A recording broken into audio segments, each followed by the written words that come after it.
Hello and welcome to the Raising Kellen podcast. My name is Marsh Naidu and I blog at raisingkellen.org, where we curate resources for families experiencing disabilities. On today's episode 140, I chat with Jessica Awsumb as well as Hilary Travers, who both work at Transitional Tennessee. Today's episode will be focused on transitional planning for youth with disabilities. As always, remember the content on this podcast is for your information only, and if you seek advice for your specific situation, to contact a trained professional. This outro is being laid down on April the 30th, and we are less than 1 week away from the Resourceability Employment Expo to be held here in Dyersburg, Tennessee on May the 7th from 9 to noon. At this expo, we will be exploring more about transitional services, work-based learning opportunities, as well as cultivating internship opportunities for our youth with disabilities. So if you are in Dyersburg, please do stop by. And we would like to thank the Lanham Center, the City of Dyersburg, Anderson Consulting, the Tennessee Disability Coalition for their legacy sponsorships, as well as First Citizens National Bank and the Star Center of Jackson, Tennessee for their community sponsorship. So grab that cup of coffee, put your feet up, and get ready for some awesome conversation. So today I'm joined by Jessica Awsumb as well as Hilary Travers. Now, these ladies are both assistant research professors at Vanderbilt University and involved with Transition Tennessee. Now, Jessica's focus is on improving employment outcomes for our students with disabilities, as well as the effects of paid work. Jessica, is that for students while they're still at school? Yeah, so we want to see how it impacts students when they're out of school, but having actual employment in school. In school. Now, Hilary, your work or focus is on empowering youth with visual impairments, and I would love to talk more about that later as well. But to get this podcast episode kicked off, my question to both you ladies would be, what was the motivation in kind of choosing transitional planning as an area of professional concentration? And we can start off with you first, Hilary, if you would like to go first. Sure. So prior to coming to Vanderbilt, I worked as a special education teacher. I'm originally from the Northeast, so I went to school in Boston and I taught in the Boston area at a school called Perkins School for the Blind. And I worked in the deaf-blind program. So all of the students in that program have deaf blindness, which is a pretty comprehensive disability. And I specifically worked in a high school placement. So when I first started, I actually was in preschool. I only was there for about 6 months, and it was not a good fit for me. Preschoolers are so cute, but you know, it is a transition of its own. It's their first transition into formal education, getting used to not being around mom and dad all the time. There are a lot of tears. There are a lot of new routines. I respect preschool teachers. It is an incredibly hard job, but I realized quickly it was not the age group for me.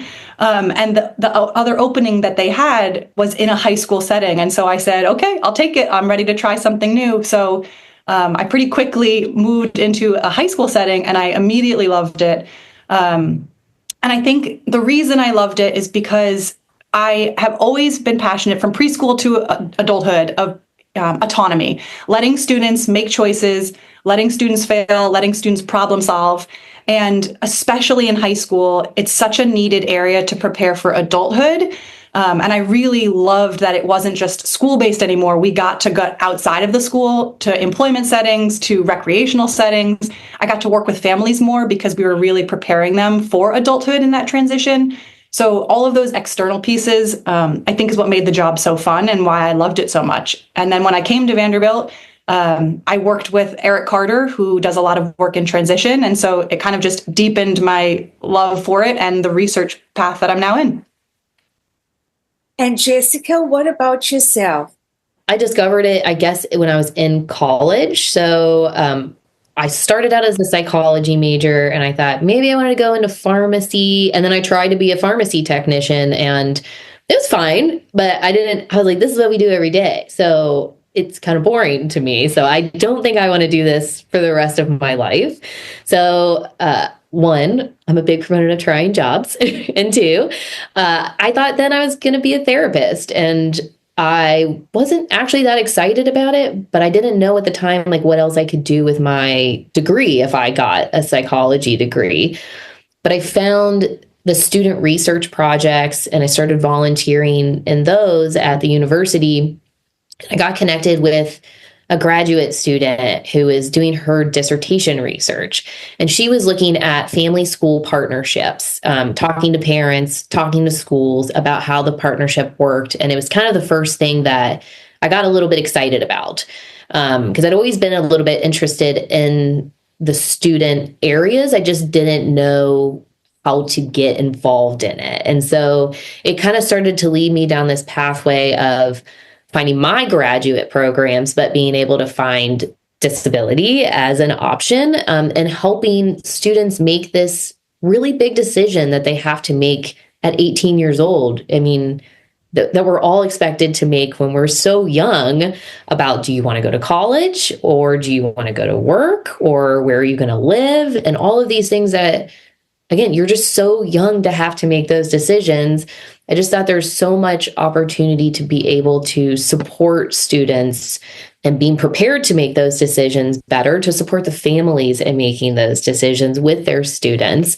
And for me, I kind of just landed on employment because it seems to be one of the big goals that we talk about so much as coming out of adulthood, whether you're going to school or not, everyone does talk about employment as the end goal. Now, that's not the end goal for everyone, but it is for a lot of people. So I felt as I was going along this pathway and seeing this, that there's just so much opportunity there to make sure that students are prepared to make that decision and find what's really interesting to them and get to actually try it out and then grow in that career if that's what they want to end up doing. So as part of the work that you guys do at Transition Tennessee, how do we go about preparing our students with disabilities for that transition? And what does that look like in the state of Tennessee? So I can start. Okay, there's a legal answer here, and then there's maybe a best practice answer.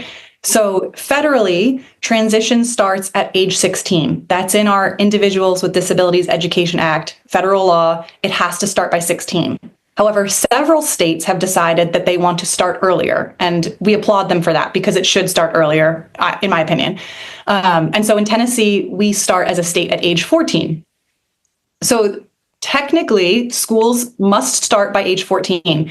And by schools starting, that means if your child has an individualized education program or an IEP, the IEP continues, of course. They still have access to that. That's still the plan and the document that guides their educational services. But starting at age 14, it becomes what we say as transition focused. And by that, I mean, there's a transition plan. There's new elements to the IEP, and we can talk about those if you're interested. And then the things that you are accustomed to on an IEP that you would have seen if your child had an IEP in second grade, let's say, those elements still exist. So they still have their present levels of performance and academic achievement. They still have their measurable annual goals. They still get their service delivery hours, among other things. However, in elementary school, their academic goals are really about making progress to be at the same level as their typically developing peers. As soon as they hit age 14, the goals should really shift so that it's not so much about comparison to peers. It's thinking about, well, this individual child or student, as they become an adult, what are their goals for after high school? And now how do we as a school system, as a community, and as a family support that individual in reaching those goals? So the math goal may no longer be about reaching a certain achievement benchmark on a state test or on whatever curriculum metric they're using, but maybe now the goal is, well, this student wants to be an engineer. They're going to need math skills. So the goal probably, it could still be around curriculum because they need to pass those competencies to get a math degree to be an engineer. Or maybe the student doesn't want to be an engineer. Maybe they want to be a cashier. Okay, so they don't need to know calculus to be a cashier, but they do need functional math skills, and maybe the student isn't there yet. So the goal is not so much about meeting the state standard of calculus, but it's going to be around the functional math skills they need to be successful in their future employment goal. So it changes the mindset and the framework a bit in that 14-year-old document of the IEP. But again, all the elements still exist. So they still have a math goal if they have a math need. It's just how are we looking and framing that goal? And everything becomes around post-school. So those elements I talked about, the transition plan, the new things that join at age 14. So the first is that we have measurable post-secondary goals. So families are probably used to those annual goals, and they're often in academic areas, although they can be in non-academic areas like social, emotional, and then some of the related services might have goals. So you could have a speech goal. For students who are blind, they'll often have a vision goal. But so now you have these post-secondary goals, and these are goals for after high school. In Tennessee, we have 4 areas. Again, different states kind of do different things, but if we're speaking to our Tennessee audience, we have 4 areas that are required. One goal has to be in the area of post-secondary education and training. One goal has to be in employment, and that's required for every student with a disability, no matter their disability type. If a student takes the alternate assessment, they also have to have these other 2 areas. And I say they have to, but I would recommend all 4 areas for every student because these additional 2 are community involvement and then independent living. And the reason I say every student needs that is because I myself did not have a disability, but I would have benefited from a goal around independent living. No high school aged child is ready to be an adult in all ways. I didn't know how to budget. I still don't know how to file my taxes. Like there are things that every student needs. So I would really encourage every student to have all 4 of those goal areas. And again, these are goals for after high school. These are not things that we hope the child will achieve in high school. It's looking to the future. And once those 4 are established within the IEP, then everything is building towards those. So another new element is our course of study. Starting in 9th grade, we're planning it when they're 14, but the course of study is 9th grade to 12th grade, the traditional 4 years, every class that they anticipate taking. An IEP is annual for a reason. You anticipate the classes for all 4 years. However, if 9th grade happens and a student takes a class and maybe it doesn't go so well, maybe they need to retake that class. Okay, then you can change up the course of study during their 10th grade IEP to make the courses reflect the changes you need. Or maybe a CTE class becomes available and the student says, ooh, that's an interest I hadn't considered. I want to take that. Absolutely, they can take that. The course of study is not set in stone. It's just a pathway to show the trajectory towards those future post-school goals that we talked about. We want to see a plan that the school is providing every academic opportunity for the student to reach their post-school goals. Okay, so we've got our post-school goals. We've got our course of study. We have an annual goal, just like all the others that we talked about in math, English, speech, but this one is specific to transition. So again, annual goals are goals the student will work on and make progress toward in one calendar year. So this is something that you say, okay, again, let's take the student who wants to be a cashier, for example. What are the skills and things that they'll need to do that? And maybe it's even broader than being a cashier because that's the employment goal, but maybe they're going to need on-the-job training. Maybe they're going to need to work on their time management skills. Maybe they need to work on their hygiene to be able to have a job. Maybe they need to work on their own personal budgeting or nutrition, all the things that they might need to work on to be successful in that employment setting or just successful as an adult. We're setting that annual goal to say, let's start working on those skills now to build the competence or the competency to get to that goal. So for example, maybe time management is the problem. There are lots of students who struggle to arrive places on time, to be organized with their life. So maybe the annual goal is around time management, getting them organized. And you can work on that goal in lots of settings. You can work on it at home. You can work on it in the community. You can structure it into the school day. But you're working on that in 1 year, and you're evaluating progress on that one goal in that 1 year. And again, if they don't meet the goal in that 1 year, that happens, then you can retweak the goal for the next year. That's how annual goals work, right? We're just always working on progress. And we do that in our daily life as adults now, right? We set goals for ourselves, we work on them, we make progress. Sometimes we don't, and we reevaluate, and that's just life. Mm-hmm. And then another section that's in this new section of the transition plan is something called transition services. And transition services are, in the federal language, they would say a coordinated set of outcomes-oriented activities.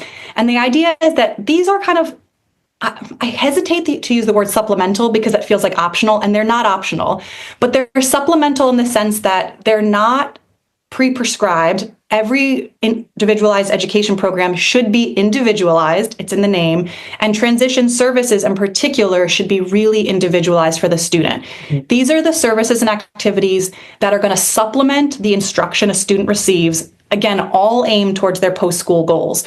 So some of those things I mentioned before, like self-management or time management, hygiene, learning about budgeting, learning about nutrition. Those are things that can be hard, not impossible, but hard to fit into the general education curriculum without a lot of planning and collaboration. And so sometimes they need to be added to transition services. Schools can target these in intervention blocks. They don't have to happen in school. So a family member or community member can be assigned to actually make sure the transition service happens. So as a parent, maybe you plan on doing college visits with your child. That can be a transition service that the student is going to tour colleges. Or maybe as a parent, you're going to have your child call up an Office of Disability Services at a local university to understand the accommodation process.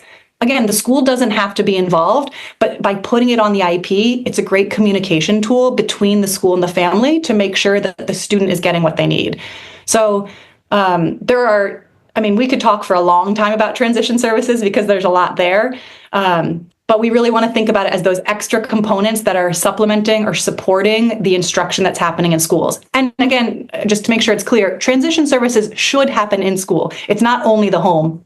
It's just sometimes we think of the IEP as a school-based document, and this is a time in transition when it really is not. It's meant to be a collaborative document between what's happening outside of school and what's happening inside of school. Now, let me ask this question here. As far as the transitional planning is concerned, job exploration is a big part of that. Now, how do we as parents kind of help facilitate that? Or how does that happen? Or what has been your guys' experience with your research concerning job exploration? So I think it kind of combos with the idea of this timeline as well. And I think it is to combo with the timeline piece is that you can start early. You can start at any age. You can start in elementary school, and that can continue on. So things as simple as asking students, your child, what they want to do for work right now. And of course, that's going to change probably, and maybe not, but probably, right? For all of us, like I said, mine changed in college. It changed out of college. They change all the time, right? So with that, the goal is to let the students be saying what they want to do. And it's our job, both as transition professionals, as parents, everyone working together to start to drill down on what is it about that job that the students are finding interesting, and let them start to kind of explore the skills that are needed for those different jobs. So one great way to start with your child exploring jobs is to go into your community and let them see what jobs exist in the community. And so they can see what is actually available near them. But they can also explore what jobs are available outside of the community as well, because, we never know if our kids are going to grow up and stay near us or go far away. It looks different for every kid, but we want to really make sure that we're exposing them to all of those options. So a really good way as a parent to be able to start that exploration process early on. Things that they're interacting with every day, whether that's TV shows, or social media, all of those things are showing people doing different kinds of work that can be conversations that we're able to have with our kids about those kinds of work that exist. And certainly we're not only saying social media influencers, or just saying you're seeing jobs on social media as well. So that's a really nice way, but then also working with your teachers and your pre-ed providers to say, hey, what are you doing at the school that I can support at home? And here's what we've been talking about at home. Are you all talking about these things in school that can support our students learning more about jobs, and what they want to ultimately do or set as their goal for this exact moment in time, at least? So those are a couple ways that you could start to do that, looking at job exploration with students. Yeah. And I just want to add, my background is in supporting students who have pretty high support needs. And I think sometimes families just don't even think about employment as an option for their child. And to Jessica's point, like starting early, having those conversations. And if your child is not able to have that conversation, whether it be verbally or just they don't have the expressive communication skills to be able to advocate for themselves that way, that's perfectly fine. That doesn't mean they can't be a wonderful employee. Mm-hmm. I would say it's the responsibility of the family and anybody who's close to that child to observe, right? We want to put the student in different settings. Do they like noisy settings? Do they like quiet settings? Do they seem to like being around others, or do they like independent work? Do they like getting their hands messy, or do they like a clean space? All of these types of things can help you as a team, as an adult team, say, hey, we've noticed these things about this child and what their preferences and interests are. And that can help you to build a comprehensive plan for employment to say a job that has these details is going to probably align with what the student likes. Even if the child can't say, yes, I want to be a welder. Well, that's maybe not the best example because welding is a high level skill, but, I think there are certain jobs that unfortunately some students kind of get filtered to, whether it be laundry service or food service. And there is nothing wrong with those jobs. They are wonderful jobs, especially for those who want them. But we shouldn't assume that's what the child wants because we're capping their skill set. I would really just promote that all families should have high expectations for their student, and they'd be pretty surprised by what their child is capable of if we give them an opportunity. That doesn't mean they'll be successful right away, right? Our kids can fail and they can try again, but like Jessica said, figuring out what they're interested in and trying to be comprehensive about that through observation, if needed, is another place to start, and start early.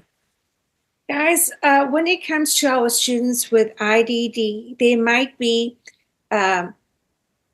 more needed in terms of support than just like a one-off introduction. Okay. Mm-hmm. So how is that worked? What kind of supports are needed in a situation like that when you are trying to do those on-the-job training? Yeah. So I think that's where we always recommend a team-based approach. We recommend team-based approach for everyone because we all have a team of supports around us, and that may just look different for everybody. And so when we talk about this team-based approach, it's just a little bit more formal than maybe some of us experience as we were growing up. But that team-based approach is really going to allow us to make sure that we put those services in place for students that they need when they go to jobs. So that could look like a job coach. We've done a project recently where we our students, they wanted jobs. They wanted the jobs they wanted. We found those in the community with the support of different service agencies from across the state. And those students were often supported, at least for a period of time, by job coaches. Job coaches can come in a lot of different forms. They can be through vocational rehabilitation. They could be through other service agencies. Sometimes we even actually have parents that temporarily act as a job coach for students. We know that that is obviously not an option for a lot of families, nor is it fair that that should have to be the option for some families. But there are just a lot of ways to do this depending on the needs of the family and the students. But when we talk about those jobs, we want those job coaches there for students that need those job coaches to get that training done. And we want to fade those job coaches away and put natural supports in place. So again, any of us, just like Hilary and I sitting here, we both are co-leads of Transition Tennessee, and we support each other. And I know if I have a question about something, I can go to Hilary and vice versa. And we work very closely together with ourselves and the rest of our team. It's the same thing. So the natural supports that would be at work, but we want to make sure that students are really aware of who they can go to at work if they have a question about a job task or what they should be doing next, or if they have a concern about something at work, just anything they might need support with, knowing who they can talk to about that can support them to stay on track and do really well in that position. So those are some ways that we expect that. But one way we've done that is to actually hold an employment planning meeting. So we did this recently with a number of students in this project that I was saying that we just have wrapped up. But it is just a document that provides a framework that allows the team to sit down. So the student, obviously, elevating their voice, it is their goals, their job that they're going to get. The family, the teacher, their pre-eds provider. If they don't have that, we work on making sure that support's there. If they have a school counselor, and any other supports that they might have or need, we try to get to this meeting. We can work as a team to identify those. But we sit down and ask very simple questions to make sure that everyone gets on the same page of what students need. So what are the skills that the student has? What are the job interests that they have? What are some opportunities that the students could try jobs in the community? Who has connections to those? What kind of supports would they need on that job? Transportation, obviously. And then everyone is able to leave that meeting with knowing their roles from that point. So getting everyone on the same page, and it does require some creative problem solving. And like you're saying, if you're in a more rural area, sometimes there's more creative problem solving. And also sometimes there's less because some of those communities are very connected and everyone already has ideas. Okay, well, this student wants to try a job in a vet's office. We hear that a lot.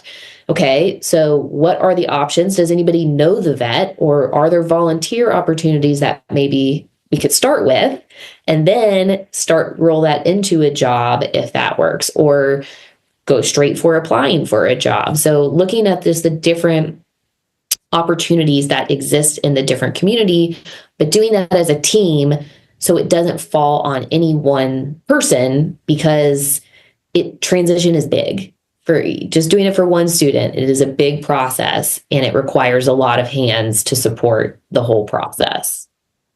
In terms of the pipeline, in terms of job opportunities or job experiences being available in a setting that's based in the community, how easy is it to cultivate those opportunities?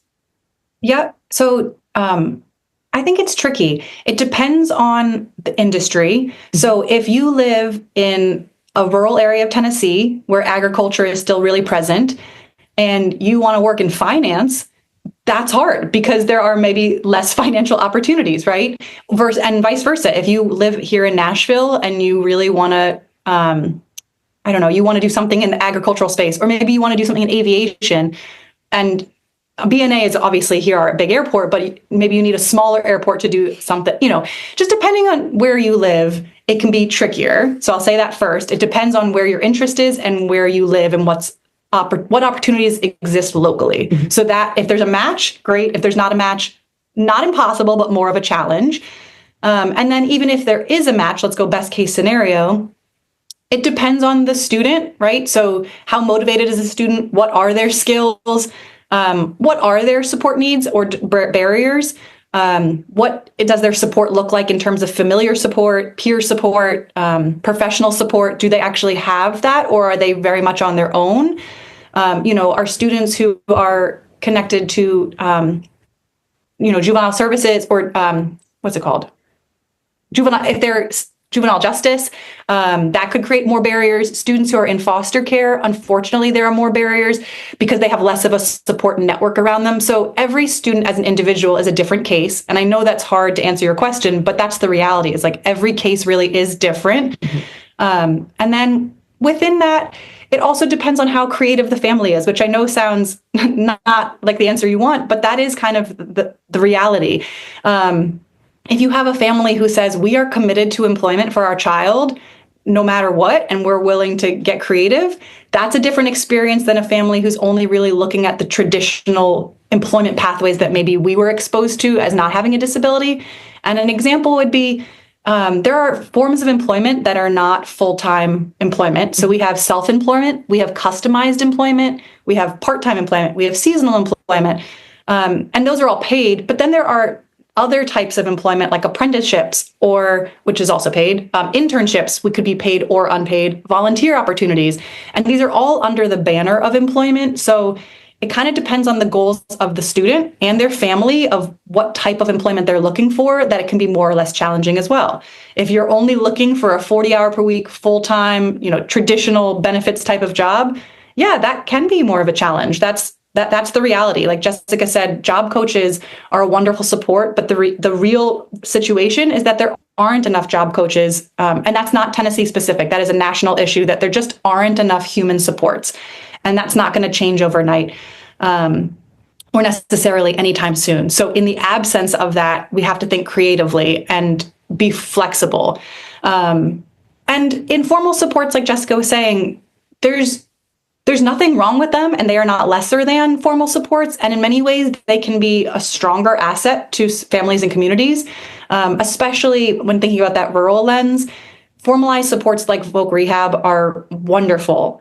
However, in practice, sometimes it can be hard to get formalized supports like VR in rural spaces. Not always. So of course, we would advocate that every family, if they think their child would benefit from VR services, have that child sign up. There is no reason, if you have a neighbor that says, oh, it didn't work for us, I'm sorry for that neighbor, I really am, but that should not prohibit you from trying.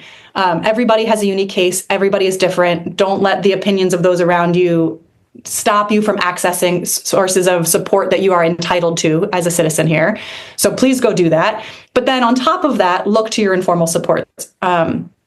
Our Eric Carter, who I mentioned, one of his big lines of research is in faith communities, and the impact they can have on families of children with disabilities, because oftentimes, especially in Tennessee, faith communities are really prevalent and they're really strong sources of support. They're well connected. If you are a member of a church, a synagogue, a temple, a mosque, wherever it is that you go to worship, it is likely that you are connected to other adults who are employed, to other adults who know people in the community, who go to businesses. And so if you say, my son has autism and he's really interested in auto mechanics, I'm looking for a job, I bet there's somebody in that space who says, you know what, I work at that shop, or, oh, my cousin works at that shop, or, oh, I love my auto mechanic, he's a great guy, I bet he would be offering an opportunity for your child to participate. So that's when we say informal supports, it's the non-professional, non-paid relationships that can build these really strong connections to support employment. So I would say don't sleep on those anywhere, but especially in spaces that are well connected, like rural spaces. Yeah, so I think that's really important, using your network, but also using this team-based approach, like the pre-ed provider, the teacher, they're all part of the community. So they're going to have great connections in the community and great ideas for ways to connect students to employment. The other piece that we forget about a lot are the chambers of commerce that are going to be in your community. They're the ones, they know the businesses. So they're going to be a great resource to be able to find out not only what businesses there are, but what kind of job opportunities there might be for your child based on whatever they're wanting to do, or potentially if it's a first job, particularly try. So that's a great place to go. And then particularly once you get to high school, there's career fairs and there's parent nights, and those are a great place to, well, one, network with other families, obviously, but network with folks at the school. And that's where they'll invite a lot of the businesses from the community to come in to talk to students about what kind of job opportunities there are. So those are a few really good options that all do require a lot of work, but it's important work, right? It's important work that gets our kids connected to jobs. So right. Oh, and last plug, career and technical education. Mm-hmm. These are classes that students can take in high school that we call them a CTE. And CTE classes are determined by local needs assessment. So the classes that a school in Dyersburg might be different than the classes that are offered in Shelby County in Memphis, because they're based on the local community. But CTE courses are an incredible way for students to gain job skills, to connect with employers, to learn a trade, to earn certificates that could propel them direct to employment. So again, if they align with what your student wants to do, I cannot think of a better way to invest in that child's future than to participate in CTE, because it's free, it's public school. And again, if you can get a certificate through welding or auto mechanics, you could graduate high school and have the certificates you need to walk right into a job where you're making a decent living. It is because they're based on local needs assessments, though. If your child wants to be a barber, for example, a lot of the barbering programs are in our urban centers. They're not in our ag centers or our agricultural spaces. And so Dyersburg, for example, probably doesn't have a barber CTE program. So there is that like limiting factor, if you will, that it's not that every CTE class exists everywhere. They are based on the local needs. However, we can get creative. If your child wants to be a barber, or in hair cosmetics, any of that kind of stuff, and you don't have that as a program, well, you're going to need chemistry skills to do that job well. You're going to need math skills to do that well, because you're mixing the chemicals for coloring hair. Or maybe you need to do some anatomy stuff to learn about the scalp and skin, so that you can take some of those classes, which are more academic focused, but again, you're getting the skills you would need for the job. So that's why when I talked about that course of study, we got to think creatively about what are the classes that are going to set you up for success. And maybe it's not always a direct, oh, you want to be an auto mechanic, here you go, collision repair. When that happens, that's great, but it just doesn't always happen so perfectly. So then we have to get creative about what classes can we add to make sure we're giving you the skills and opportunities to get to where you want to be. Guys, this has been an amazing conversation. Thank you so much for what you'll bring to the table in empowering our students with disabilities. And before we end off, are there any resources that you could possibly share with us to help parents or help students or help the team in their transitional planning? Absolutely. So first, go to our website. It's transitiontn.org. We have a family resources page, and particularly there we have some family tip sheets where you can learn about a lot of the programs and supports that students can get access to. The other thing we have on our website that will be really beneficial to both families and students is we have a whole part of our website that is for students.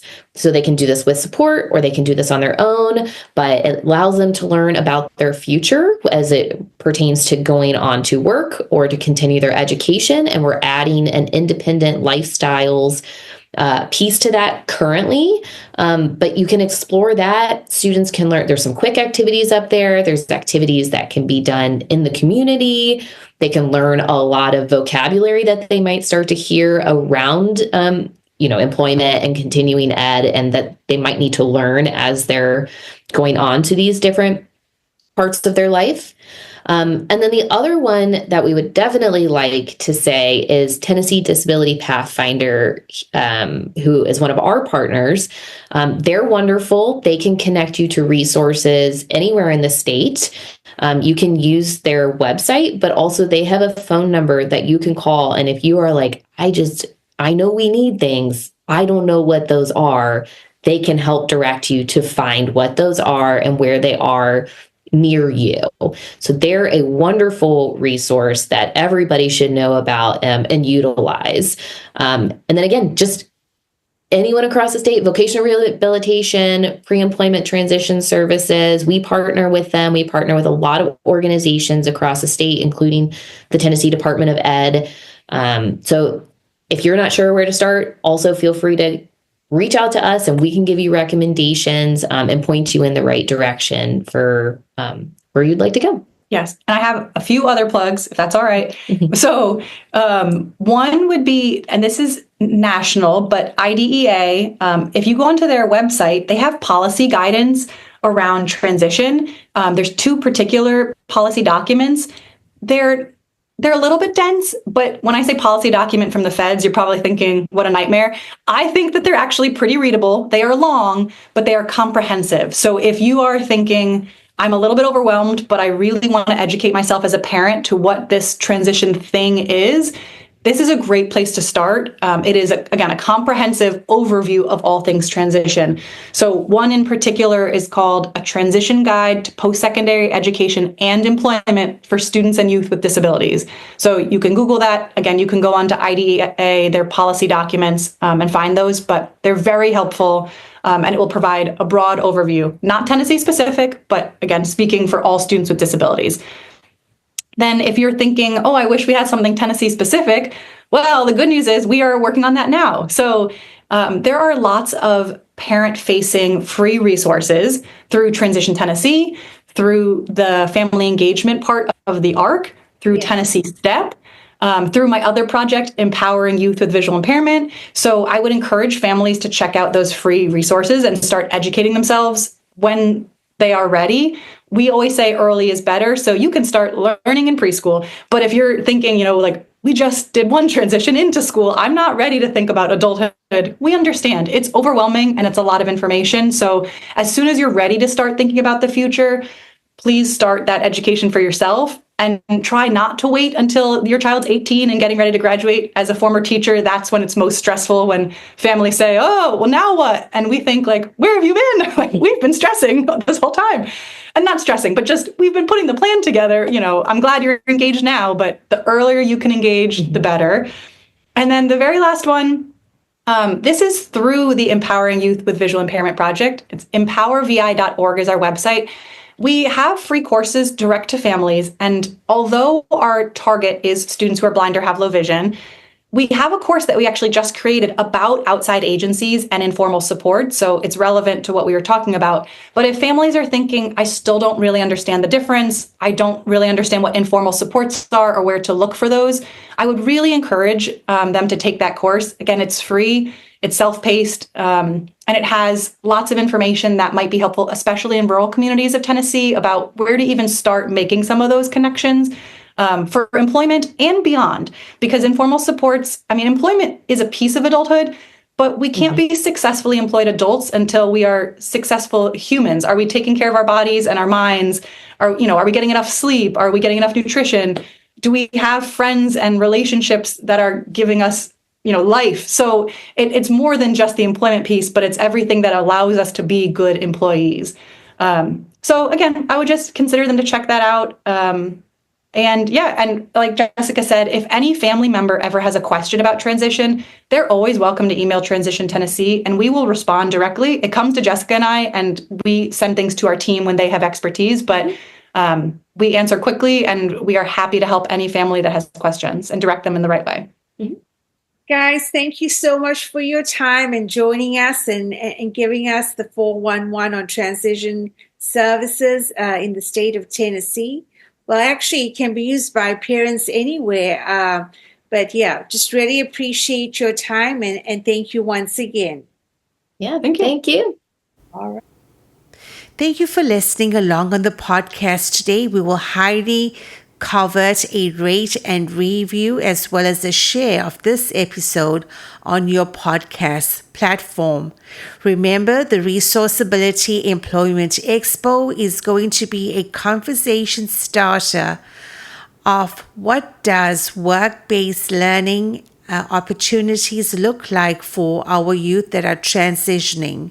I'm super excited to be bringing you an amazing advocacy episode with content based on why we need to protect Medicaid. And that is going to be on episode 141, which will be an interview with Leo Coelho, who is a research professor at Georgetown University in Washington, D.C. So be sure to subscribe so that you can be notified of that podcast drop. And as always, remember, get to the top of your mountain. This is Marsh Naidu signing off.